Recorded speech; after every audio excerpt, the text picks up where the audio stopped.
Hello, everybody, and welcome to the True Love Talk channel. Here we want to talk and learn about human sexuality and love based on the teachings that Pope John Paul II left in the Theology of the Body. I am Elisa, and today's topic is what is love? What is true love? So let's begin.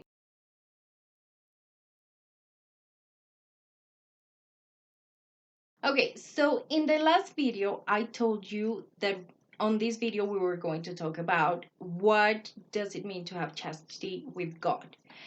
But I realized that if chastity is a purity in love, we need to understand what true love is so that it's easier to define how to be chaste in the different relationships that we are supposed to have as human beings. So, on this first video, I want to talk about what is true love, and especially one characteristic, essential characteristic of love, which is love is personal. And that means only people can truly love. And only people can truly love because only people have spirits. Remember that a person is a spiritual being.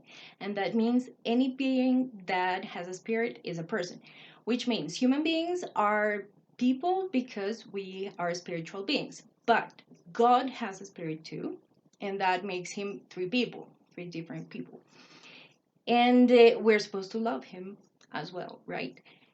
There is also actually we are people because he's people. I mean, he created us in his image, and that is why we became people because he is. But he also created angels as people. They are spiritual beings as well, and they are people.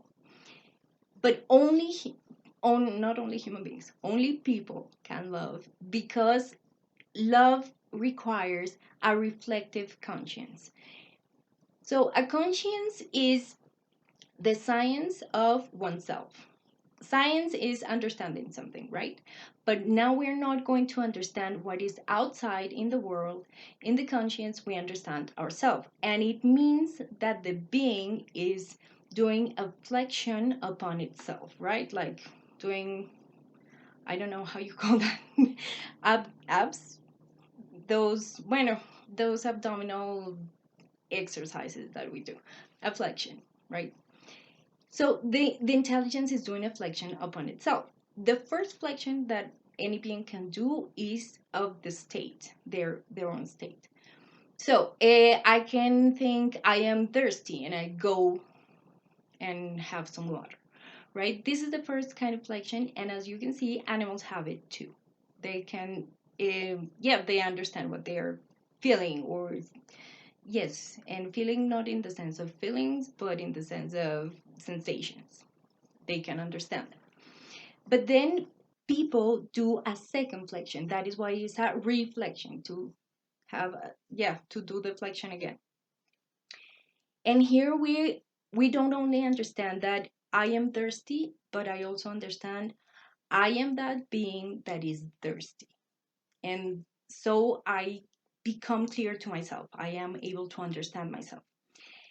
Only when a person understands him or herself can he or she understand others, because we can project what we are onto other beings that act the same as we do. So we think, hey, I also tears also come out my face, but they come out when I'm sad and I am crying. So if this person is having tears, it means he or she is crying as well. That is what allows us to truly understand the other person and truly love the other person. Animals do not do that second flexion. They don't have a reflective conscience, and that is why they cannot love. They can feel a certain bonding or attachment towards other beings, especially they're young, and especially if they are social beings. But this obeys to instincts and hormones. I remember I had a cat who had kittens very often, and if you see any parent that has more than one child, let's say a person that has 20 children, and he loses one, just one of them, he will always remember that child, even if the other 19 are still alive, and he still loves him loves them, and he still is happy that they're okay, that one child that is lost will never be forgotten and will always be loved.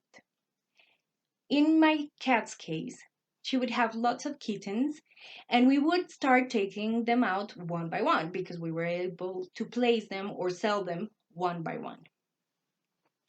But my cat wouldn't care about losing one or two kittens.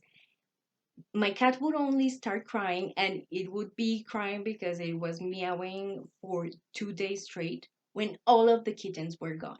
But after 2 days, the cat would stop crying and would move on like if nothing had happened. 2 days is basically what it takes for her milk to dry out. So as soon as she had no more milk, she was not producing milk, she would stop crying because that's all they need. Okay. On the other hand, people, as I told you, the love that we feel because we understand what is the other person, what is the other being, we can truly, truly love, and the bonding is not just mere attachment to, or being growing accustomed to that other being's presence. It's more than that. It's deeper than that. It's true love, right? Only people can love, and Pope John Paul II said that love had was a process that basically had three stages. The first one was is attraction, right? And attraction is discovering and understanding the love and the no, not the love, the beauty and the good in someone else's existence. That is attraction, no? I am attracted. Father Nelson would describe it as, I would think it is so good that you are alive, or that your existence is really good. That's it. That's the first part of attraction. On the second stage is desire. And desire is, not only do I understand and recognize the beauty and the goodness in someone else's existence, I actually want it for myself. So in this case, Father Nelson would put it as, it is so good for me that you are alive. Your existence is so good for me. And he would basically, here we admire so much the other person that we want that beauty and that goodness of their existence to be part of ours. But true love only happens when we get to the third stage, which is goodwill. And in this case, I not only desire that beauty and that good for myself, I also desire goodness and happiness for the other person, to the point that the other person's happiness becomes my happiness. That is what happens when parents have children and they are very happy because their children got a present. And it's like, it's not your present, you cannot play with this, but my child is happy, so I am happy. That is goodwill, because the other person makes part of my life. Their happiness is my happiness, right? Here's the point: we should only feel goodwill towards other people, because the only thing that should be part of our lives should be people, so that we protect our humanity and we become more, and yes, more perfectly human, more perfectly persons. See, more perfect persons. See, that we become more perfect persons. But people can truly love and feel goodwill towards things or animals, right? So some people love their bank account so much that they actually do everything for it. They actually love, some people love their animals so much that they do everything for them. And the point is, when something other than a person becomes part of my life, I dehumanize myself and I start losing my essence as a person. Any person will do. Hopefully, is other human beings and God as well. I mean, we should feel goodwill towards God, and that means asking ourselves, how do I make God happy? Not just asking and praying God so He makes me happy, but asking him, what do you need to be happy? You know, what do I have to do to make you happy? This would humanize us, as I said. While the idea of loving and truly loving things or animals actually makes us lose our humanity.